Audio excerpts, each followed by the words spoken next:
Hello everyone, welcome back again in Vidya Niketan and I am Sunita Srivastav. Children, today I am going to start your science book chapter 3, separation of substances. So in this chapter, separation of substances refers to the process of separating different components of substances from a mixture. Here we study some commonly used method of separation like hand picking, threshing, winnowing, sieving, filtration, evaporation and condensation. So let's start. In our daily life, there are many instances when we notice a substance being separated from a mixture of material. यहाँ पे mixture का मतलब है दो या दो से अधिक पदार्थों का मिला होना। तो मिक्सचर में कभी कभी ऐसा भी होता है कि दो सब्सटेंसेस जो मिले होते हैं वो दोनों ही हमारे लिए यूज़फुल होते हैं, लेकिन एक समय पर एक की ही ज़रूरत होती है और दूसरे की नहीं होती है, जैसे मिल्क या कर्ड के साथ मिला हुआ बटर। दूसरा ये भी हो सकता है कि मिक्सचर में कई बार दो सब्सटेंसेस ऐसे होते हैं जिनमें एक तो यूज़फुल होता है और दूसरा हमारे लिए हार्मफुल होता है, तब भी हमें सेपरेशन की ज़रूरत होती है। जैसे कि चावल के अंदर अगर कंकड़ होता है तो वो हमारे लिए अच्छा नहीं होता है और तब हमें सेपरेशन करने की ज़रूरत होती है। तो इन आवर डेली लाइफ, हमारे दैनिक जीवन में देर आर मेनी इंस्टेंसेस, यानी बहुत सारे हमारे पास ऐसे एग्जाम्पल मिल जाएंगे व्हेन वी नोटिस, जब हम ये देखते हैं a substance being separated from a mixture of material. Material के मिक्सचर में से हम कई सारे सब्सटेंसेस को सेपरेट करते हैं, अलग करते हैं। Tea leaves are separated from the liquid with a strainer while preparing tea. जब हम चाय बनाते हैं तब चाय बनने के बाद हम उनकी पत्तियों को स्ट्रेनर में छान लेते हैं, क्योंकि उसका कोई यूज़ नहीं होता, और फिर हम चाय की पत्तियों को फेंक देते हैं। तो इस तरह से हमारा जो चाय है लिक्विड वाला वो अलग हो जाता है और उसकी पत्तियाँ अलग हो जाती हैं। Grain is separated from the stalk while harvesting. जब हम फसलों की कटाई करते हैं तब जो हमारे जो दाने होते हैं अनाज के, वो डंठल के साथ लगे होते हैं और उन दानों को भी हम डंठल से सेपरेट करते हैं। मिल्क और curd is churn to separate the butter. इसी तरह से दूध या दही को हम चर्न करते हैं, यानी मथते हैं, ताकि बटर को सेपरेट किया जा सके, अलग किया जा सके।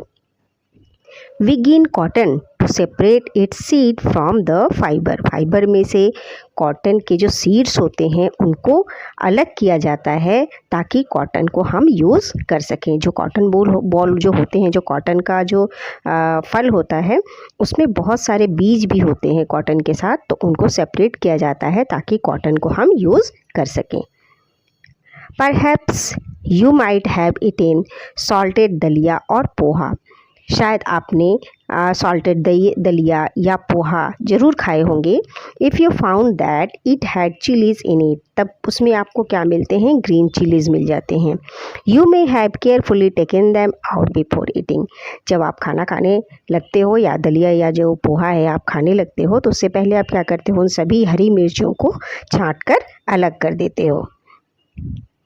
Suppose you are given a basket containing mangoes and guavas and asked to separate them. आप सपोज़ कीजिए कि आपको एक बास्केट भर के मैंगोज़ और गुआवास दे दिए जाएं, तो आप उनको कैसे सेपरेट करेंगे? What would you do? आप क्या करेंगे? Pick out one kind and place them in a separate container, right? आप क्या करेंगे? उनमें से, जैसे आपके पास मैंगोज़ हैं और आपके पास गुआवाज़ हैं, तो उनमें से किसी एक को आप लें और उन्हें दूसरे बर्तन में रख लें। तो इस तरह से क्या हो जाएगा? दोनों अलग अलग हो जाएंगे। सिम्स ईजी, ये तो बहुत ही आसान था, है ना?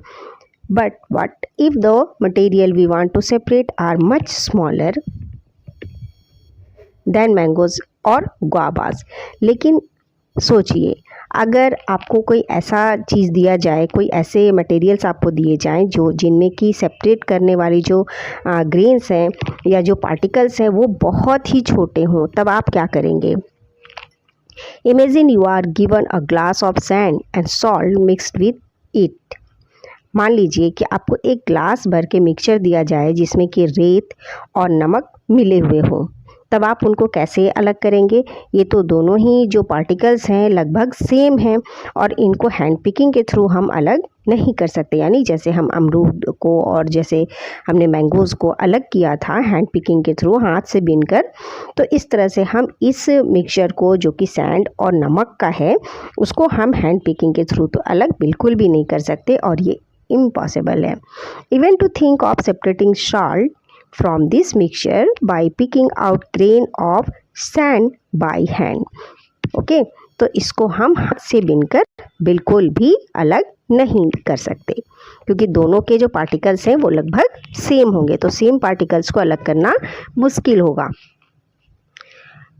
अब यहाँ देखिए पहेली क्या पूछती है, but why would we need to separate substance like this at all is what Paheli wants to know. यहाँ पे पहेली जो है ये जानना चाहती है कि हम चीज़ों को सेपरेट ही क्यों करते हैं। ओके, वो क्या जानना चाहती है कि हम चीज़ों को सेपरेट ही क्यों करते हैं, इसकी आवश्यकता ही क्यों है। अब आइए यहाँ पे हम देखते हैं एक्टिविटी 1 में क्या करना है। और इससे पहले आपको मैं दिखाती हूँ कि किस तरह से जो हमारा मिल्क होता है और जो हमारा कर्ड होता है उसको किस तरह से हम बिलोते हैं और उससे हम बटर को अलग करते हैं। तो इस तरह आप जब गांव गए होंगे तो आपने ज़रूर देखा होगा। तो इसको हम मथना भी कहते हैं और बिलोना भी कहते हैं। तो इस तरह से हम मिल्क या कर्ड में जो हमारा बटर मिक्स होता है उनको हम इस तरह से सेपरेट करते हैं। ओके, चलिए आगे हम पढ़ते हैं हमारा activity 1। In column 1 of table 3.1 are given in few process of separation. The purpose of separation and the way separated components are used is mentioned in column 2 and 3 respectively. However, the information given in column 2 and 3 is jumbled up. Can you match? Each process with its purpose and the way separated components are used. तो यहाँ पे activity जो 1 है ये हमें क्या कह रहा है, ये हमें ये कह रहा है कि चीज़ों को अलग करने के कुछ तरीके हमें यहाँ पर जो हमारा टेबल 3.1 है उसमें दिए गए हैं। कॉलम 2 में, यानी जो यहाँ पे हमारा कॉलम 2 है, देखो यहाँ तो हमारे हो गए सेपरेशन प्रोसेस जिसमें सेपरेशन के प्रोसेस दिए गए हैं। कॉलम 2 एंड 3 में क्या दिया हुआ है, purpose for which we do the separation. इसमें जो टेबल जो बीच वाला कॉलम है उसमें दिया हुआ है कि क्या उद्देश्य है कि हम चीज़ों को सेपरेट करें। और नंबर 3 में भी उन कंपोनेंट्स के साथ हमें क्या करना है जिनको कि हमने सेपरेट किया। तो यहाँ पर दोबारा से सुन लीजिए, कॉलम 2 में चीज़ों को अलग करने का पर्पस या उद्देश्य कह सकते हैं या उनको क्यों अलग करना है ये दिया हुआ है और कंपोनेंट सेपरेट करने के तरीक़ों को यहाँ पर लिखा हुआ है। कॉलम 2 और 3 में दी गई जो इन्फॉर्मेशन है वो जम्बल्ड है, यानी कि ये यहाँ देखिए लिखा है यहाँ कि ये जम्बल्ड है यानी ये अव्यवस्थित हैं। ओके, तो इन्हें हम किस तरह से व्यवस्थित करेंगे और किस तरह से हम इनकी मैचिंग करेंगे।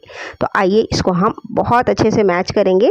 तो सबसे पहले हम यहाँ पे पढ़ लेते हैं सेपरेशन प्रोसेस। यहाँ पे दिया हुआ है purpose for which we do the separation, क्या उद्देश्य है, क्यों हमें अलग करना है। What do we do with the separated components, जो सेपरेटेड कंपोनेंट्स हैं उसके बाद हम उनके साथ क्या करेंगे, उनको रखेंगे, उनको यूज़ करेंगे या उनको हम फेंक देंगे।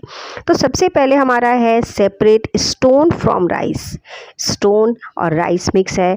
आप उनको जब चावल बनाते हैं हम तो क्या करते हैं, उनको बीन कर साफ़ कर कर बनाते हैं ना, तो कई बार उनमें छोटे छोटे पीसेस होते हैं स्टोन्स के जिनको हम बीन लेते हैं या चुन लेते हैं। तो इसके बाद हम उसको क्या करते हैं, जो राइस में जो हमारा स्टोन्स है वो एक तरह की इम्प्योरिटीज़ हैं, ओके, जिसे हम खाना पसंद नहीं करेंगे, अशुद्धता है वो। तो यहाँ देखिए आप इसको हम मिक्स करेंगे, यहाँ पर इसको मैच करेंगे नंबर 1 को। यहाँ देखिए, to remove impurities harmful components. जो स्टोन है हमारे लिए वो हार्मफुल कंपोनेंट्स है और इसको हम इम्प्योरिटीज़ के तौर पर इसको हम निकाल कर अलग करेंगे।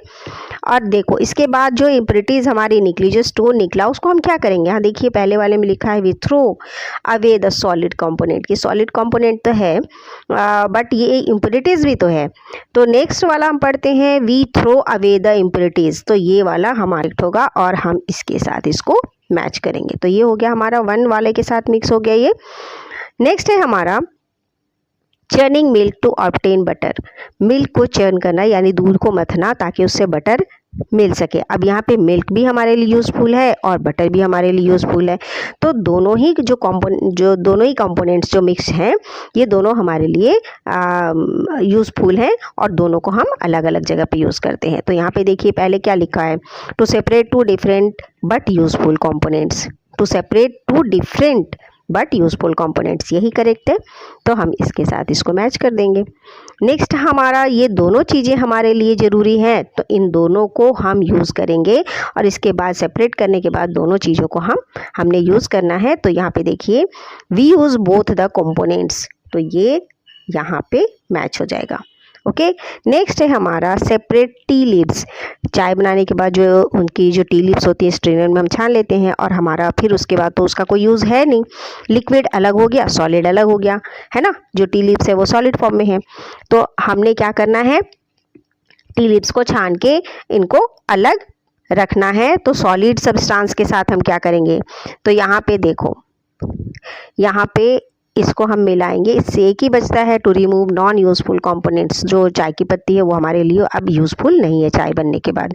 ओके, तो उसको हम अब क्या करेंगे, वो we throw away the solid components, और वो जो सॉलिड कंपोनेंट्स है उसको हम फेंक देंगे।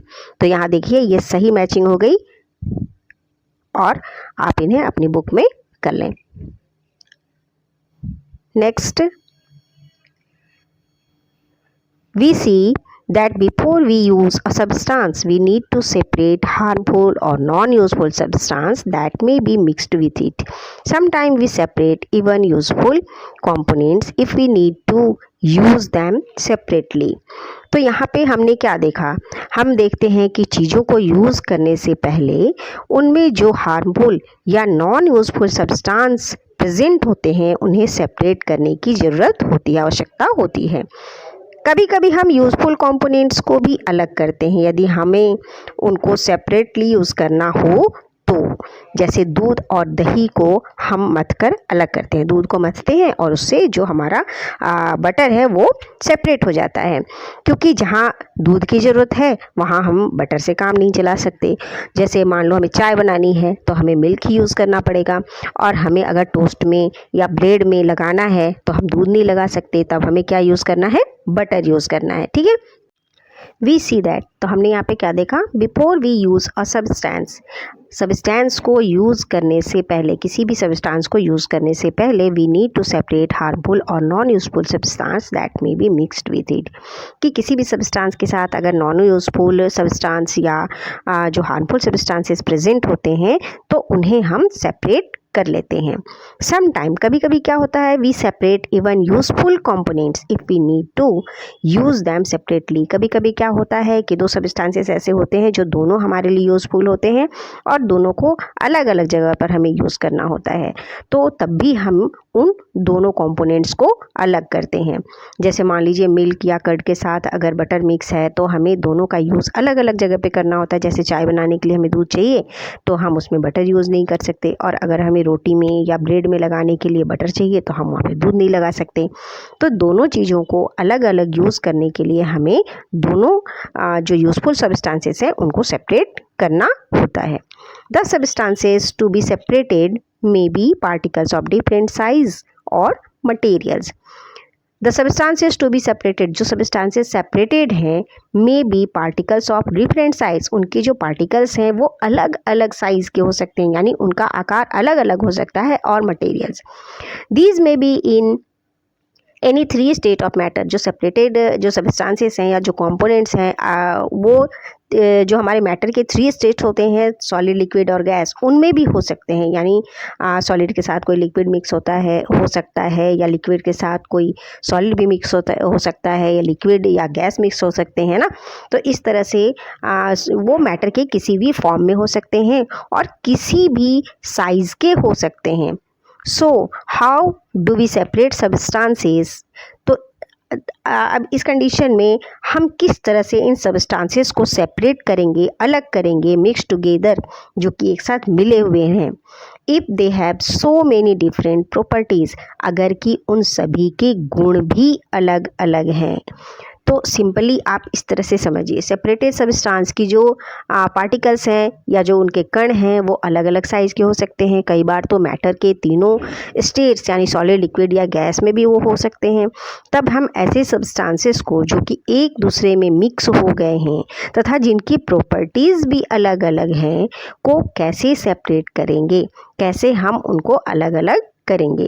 तो अलग अलग तरीके से इन्हें अलग अलग करने के बारे में हम पढ़ेंगे नेक्स्ट वीडियो में, मेथड ऑफ सेपरेशन। तो बहुत सारे मेथड हैं सेपरेट करने के, तो एक एक करके हम उन्हें अपने अगले वीडियो में पढ़ेंगे। Okay, thanks for watching and have a nice day.